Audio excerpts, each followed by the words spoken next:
If you're overweight, you have a big gut, you're insulin resistant, you have metabolic syndrome, you have bad labs, in this video, what I'm going to show you is the daily protocol that I would follow if I was 320 pounds again and I wanted to specifically target my visceral fat to handle my bad labs. If you don't know anything about me, my name is Coach Luke. I run Chain Mover Fitness, and I used to be 320 pounds after I stopped playing college football. I was almost pre-diabetic, I had bad labs, and I fully reversed all of that, got my lab markers within check, and lost 100 pounds in 12 months. So let's jump right into this. There's two types of fat. You have subcutaneous fat and you have visceral fat. Subcutaneous fat is the fat that used to fill out my loose skin here on my arm with all of the fat. It sits directly under the skin and it's generally metabolically pretty silent. Visceral fat, totally different story. This is not what you can see or even grab with your hands because it's tightly packed around your organs.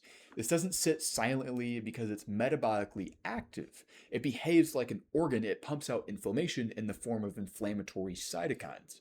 So this is really the fat that's driving all of the consequences that you actually see outside of just your big ass belly, part of my language, hanging over your belt buckle. So this drives the bad labs, the blood pressure, fatigue. This drives all of the things on paper that you can actually see my weight is actually affecting me now, not just your love handles. This is not what affects or goes into your love handles because that is subcutaneous fat.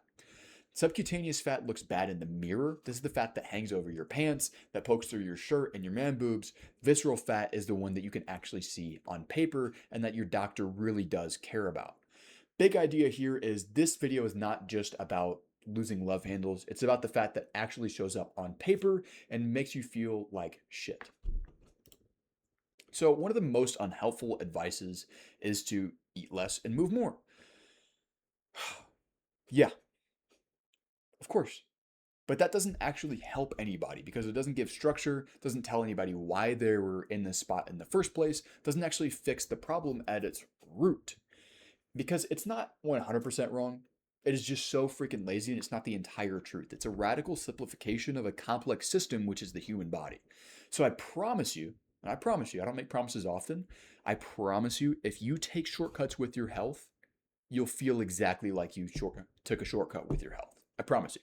You will feel that. If you take shortcuts, you try to just cardio out this, it's not going to work because you're going to feel like shit.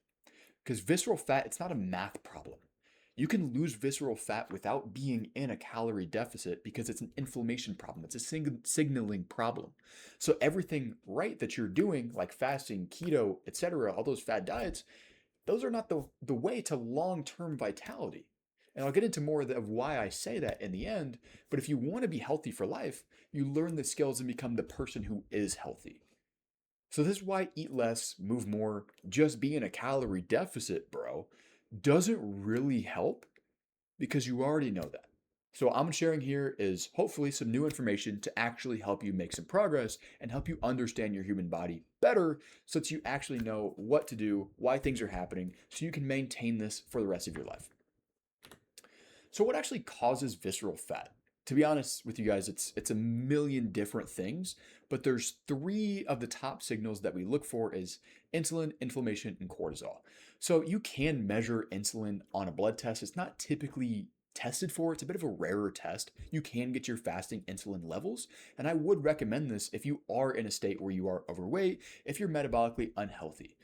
The reason that I say that is because you can be insulin resistant for years before that ever shows up as your fasting blood glucose being spiked. And I can make a video on that at some point and how to look for that and how to start managing it before you see yourself as pre-diabetic or your doctor is telling you in the 5 minutes that they get with you to, hey, you need to lose weight because of XYZ reason. There's reasons behind everything, and I'll explain it at a different video. Today we're talking about visceral fat. So visceral fat is really a self-reinforcing loop that tells your body to store fat viscerally because visceral fat is formed by inflammation and it secretes inflammation. So you get a little bit of visceral fat, secretes more inflammation, which makes the problem worse and worse and worse, and it snowballs.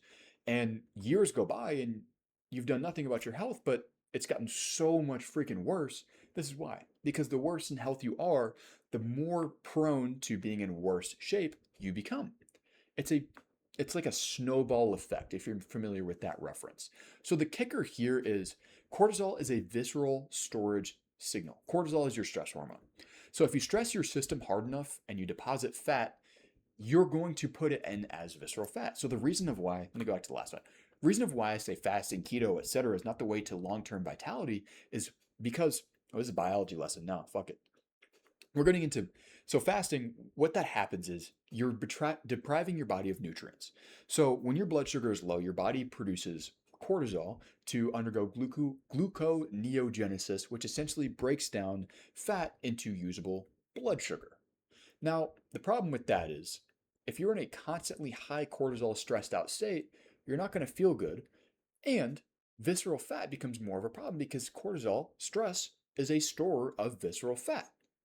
So if you're constantly stressed all the time, this is probably why you don't feel great when you do fasting. This is probably why you don't feel great when you do keto. Excuse me, because if you're not intaking the proper amount of carbohydrates to actually fuel your body, you're going to be producing more cortisol, you're going to be producing more stress. And one of the key drivers of what people actually feel this as is waking up at 2 a.m. If you're waking up at 2 a.m., you're wired, you can't stop thinking, that's a cortisol problem. Because what's happening is your blood sugar is dipping overnight and your body is producing cortisol to break down your fat into usable blood sugar. But what happens is cortisol is your stress hormone. It makes you awake, it makes you stressed, it makes you alert. So then you wake up at 2 a.m., your body is flooded with cortisol because you're trying to stabilize your blood sugar because you've been fasting all day, because you've been doing keto, because you're not actually fueling your body in the proper way. That's why you wake up. Now getting back on track.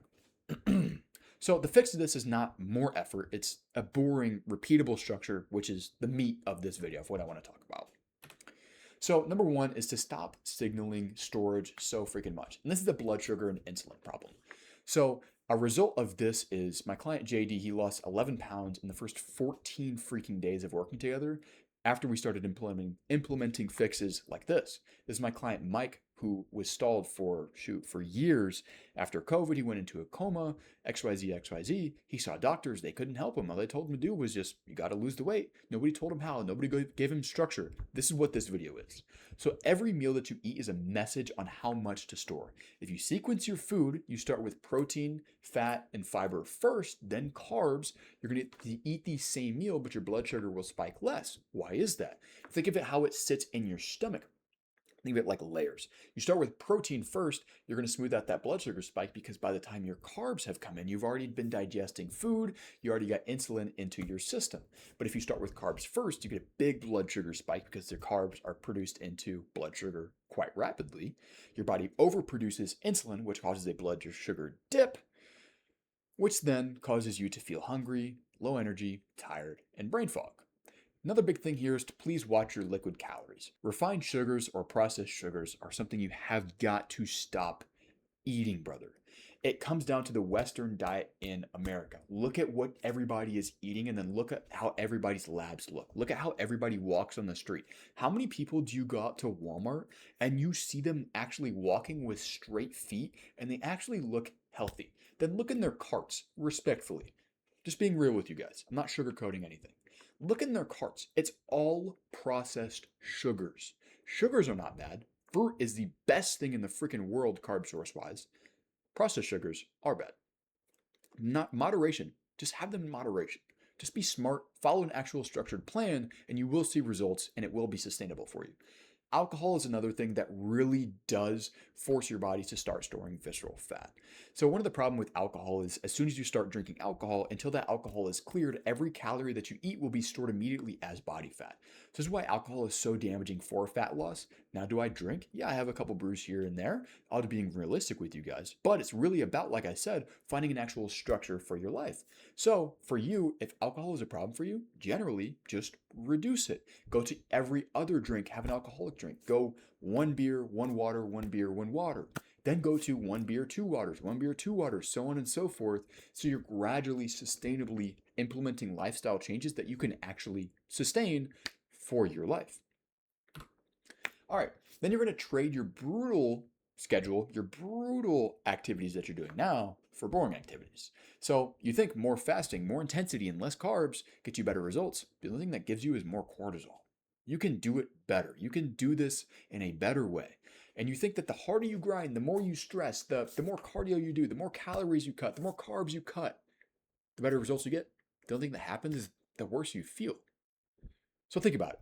If you have a daily low bar, the sustainable will always be your savage plan, bro. You cannot punish yourself into good health. I absolutely freaking promise you. And the proof here is one, I thought this was a good picture of me. And two, this is a picture of my client Larry's weight graph of losing 50 pounds in the past 5 months or so. Protect your sleep. So, one of the big things about sleep is if you have one bad night of sleep, you have measurably worse insulin resistance, you have more inflammation, you have worse hunger signaling because your hunger hormones, ghrelin and leptin, are going to be out of whack. Your body is going to produce more ghrelin, which is your hunger hormone, and less leptin, which is your fullness hormone. So you'll feel hungrier and you'll feel less full. It's a brutal cycle, and it all starts with sleep. So if you only focus on things that feel like you're being productive, like working out, like working at work, like eating in a super low calorie deficit, then you're going to always wonder why you never feel like being productive. Think about that. If you only ever focus on being productive, you're going to wonder why you never feel like being productive. Sleep is an input and you have got to focus on it for your visceral fat. And part of the issue is that when you are overweight, you're at a higher chance of having sleep apnea. What happens with sleep apnea is you have so much freaking fat and weight around your neck, it presses down on your airway when you're sleeping and you start choking in your sleep. So you're literally choking yourself in your sleep and then you're waking up wondering, why did I sleep so bad last night? And the worst part about sleep is bad sleep makes insulin resistance worse. So the longer you do nothing about the bad sleep, the insulin resistance, all of this, the worse your visceral fat gets, which makes it even more worse because insulin resistance gets worse. So you're storing more body fat, you have more visceral fat, you have more inflammation, which causes more visceral fat. It's a ruthless cycle and you've got to get out of it as soon as freaking possible and you have to act now. And if you want to sleep better tonight, I did make a free resource for you guys. There's no opt-in, there's no like collecting your email or anything for that. Just click one of the links in the description and go to my sleep page, and it'll give you guys some tips on how to sleep better tonight. Number 4 is honestly, you've got to just build a floor and make an actual streak of it instead of trying to make this a sprint. And this is the best example of my client Wyatt here. So he had a bad ankle for a little bit. He rolled his ankle pretty bad. He couldn't walk. He was on, I believe it was crutches, and then he went to a boot for a little bit. Then he went on a bachelor trip. Then he went on some weekend events. He had every reason to go back to his old habits, but he still ended up losing, it was around 14 pounds in 6 weeks. This is 6 weeks and 14 pounds. And all of that doesn't come from doing cardio. We don't have him doing any cardio. All of that comes from, we had his calories at 28 freaking hundred calories and he lost 14 pounds in 6 weeks. So what you have to understand is there's so much more than just, I need to do cardio, I need to eat less food. There's a better way to do this, and this is why structure matters. So consistency isn't intensity that you sustain. Think of it like a bar that you never miss. If you have a bar set for yourself that you never miss with your activity, with your food, you will start to reduce your visceral fat because, let's go back to it. Here it is. You have to trade your brutal things for your boring things. And what actually moves the needle with visceral fat is reducing your alcohol, reducing the liquid calories, the processed sugars, being in generally a calorie deficit does help with that, not required. And you will want to reduce the inflammation to your body. So this is switching to more whole food ingredients. This is going to be improving your digestion, which we will talk about in just a little bit. This is going to be moving a little bit more throughout the day. And what that actually means to help you guys out more than just saying you've got to eat more is go for a walk on your lunch break. Go for a 5-minute walk every time after you eat and watch how you feel. Watch how your body starts to process those carbohydrates even better. Watch how your body composition improves by just walking after you eat. Watch how you feel. Like I'm praying that you guys do that. I don't know what else I'm supposed to say to get you guys to do that, but it really is a fantastic input. And one of the best things you can do for visceral fat is to just start walking more, specifically after you eat. If you can't do that, walk before you eat as well, which will help with insulin sensitivity. And then just walking more throughout the day. Start your day with a walk. And I've never felt bad after starting my day with a walk, no matter how bad I didn't want to do it. Because if you think about it, life is a sacrifice either freaking way. You either sacrifice now for the life you want to live, where you're healthy, you're being the man for your family, or you sacrifice that for now, where you lay in bed and you don't go on a morning walk, or you don't start just watching what you eat and following the steps that I've outlined in this video. You're sacrificing either way in the past, and the time is going to pass either way. And I'm getting really off track here, but when I lost 100 pounds, guess what happened to the people around me? I coached my brother, I coached my dad, my mom started losing weight, my grandpa started losing weight, and my grandma started losing weight. Literally everybody started taking control of their health. So, what you have to understand is your habits don't just affect you, they affect everybody else in your life. So, be the positive example and literally just start with the steps I've outlined in this video for visceral fat. It's that very simple. Now, the bonus here is gut inflammation / bad digestion. So if you're not actually digesting the food that you're eating, if your food is sitting in your stomach for a long time, if you have protein farts, if you're bloated after your meal, if you're brain foggy, if you're lethargic, if you're low energy, you have bad digestion, and that's a big time problem for inflammation. Because if you think about it and we go back to the start, inflammation is one of the 3 signals that does cause visceral fat. And a lot of this does start in the gut. So if you have poor digestion, it's going to show up as bloating, brain fog, fatigue, stalled fat loss. And if you have less gut inflammation, you're going to have lower systemic inflammation and then a weaker storage signal for that visceral fat. So if you want to improve your digestion today, drink a cap, like the literal cap on the apple cider vinegar bottle. Do one of those before your large meals. Walk for 5 to 10 minutes after meals. Chew thoroughly, like embarrassingly slow, until it's applesauce consistency in your mouth. 20 to 35 grams of fiber is really the Goldilocks zone. And then stop snacking as much in between meals, especially if you're very insulin resistant. Snacking between meals is really going to slow down your progress. And we would really rather you have 1 snack a day, 3 meals, and maybe a dessert. That's a great starting plan for that. But if you're constantly grazing and snacking, which is something you can do later down the line, but if you're constantly snacking and you do have gut inflammation or bad digestion, your migrating motor complex, which is essentially a wave that sweeps over your stomach, over your gut, and cleans it, is never allowed to run because it only runs when you're in a fasted state. So the best time to have that run is just in between meals. You don't want to be fasting in the morning. Totally different topic I'll talk about in maybe a next video. But essentially, when you fast in the morning, you have more stress, you have lower thyroid output, you have lower body temperatures, which means you're burning less calories and you have less overall energy. Now, lastly, I want you guys to adjust and just stop trying to freaking grind through all of this because everything I've gave you is structure, it's necessary, but it's not necessarily the entire answer. Because if you're constantly guessing on what to do based on what you have, but you're not making any actual informed decisions off of that, you're in the same cycle you've been in your last attempts. It doesn't matter how many times you say, I just need to be consistent. You're going to be in the same exact cycle as you were in the last attempts. So what actually really moves the needle long term is be responsive to yourself. Literally listen to how your body react. Find the markers or 2 that really matter to you and adjust your structure to fit it. If you're bloated, constantly adjust. Stop doing the same plan.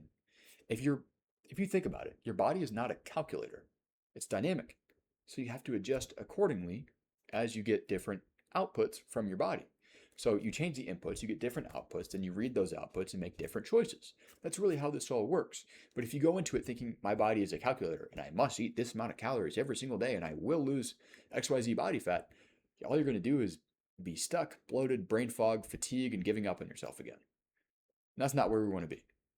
So the plan that actually wins long term is not necessarily the perfect one from the get-go of this is the exact calories that I need for today. It's the one that changes when your schedule changes. Change your plan to fit your worst weeks, like when you go traveling, if you're in the airport. If you don't have a plan for when you go to the airport, that's a problem. So if you finally find a plan and a structure, like I've given in this video, that you're so confident in, then you can ignore everything else and get the fastest results of your life. You can. So if you do want some help with all of this, I do offer coaching services. These are some of the guys that I've recently worked with. As you can see here, this is, let me find my mouse. This is my client, Larry. He's lost about 50 pounds in the last, he started in February, so 5 months. This is my client, Gabe. This is, what is that, February to June, it's 4 months. This is my client, Tim. This is actually my dad here. So this is my example for the visceral fat. As you can see, he's really reduced the amount of Okay, to put it plainly, the bulge in the stomach there. And then this is obviously myself. And yeah, so if you guys want some help with this, check out the link in the description and watch the full video overview on my full method. And then go from there. You'll know what to do next steps. And let me see. By the way, if you did want the sleep thing, it is in the description as well. I keep these videos very informal. I try not to make any cuts. So I really hope that you guys enjoy this style of video. I appreciate you watching. And yeah, if you want some help, you want to work with me one-on-one, have a coaching relationship, check out the description and there'll be some next steps for you. Peace.